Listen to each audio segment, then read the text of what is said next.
বিপ্লব আজকে স্কুলে না গিয়ে বন্ধুদের সাথে খেলতে গিয়েছিল। বাবা মিথ্যা কথা।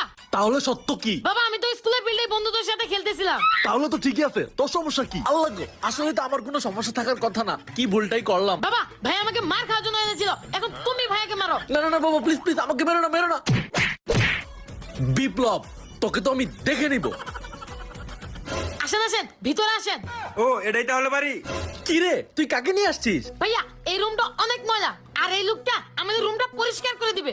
ও আচ্ছা তাই, আচ্ছা ঠিক আছে, তাহলে ঝাড়ু মারেন। আরে ভাইয়াকে কেন ঝাড়ু মারেন? কি আজব রে বাবা, আমাকে কেন মারতেছেন? আরে ভাই নিচে ঝাড়ু মারেন। আরে ভাই আপনি মারতেছেন কেন? ওরা দুজনেতে বলতেছে ঝাড়ু মারেন ঝাড়ু মারেন। হাই হাই এটা আমি কাকে নিয়ে আসলাম? এ ভাইয়া কিন্তু বেরোন তো বেরোন, কাকে যে বাড়িতে নিয়ে আসছিলাম। তবে রে আজকে দাঁড়া, সারা শহরের মধ্যে ভূত ঘুরে বেড়াচ্ছে।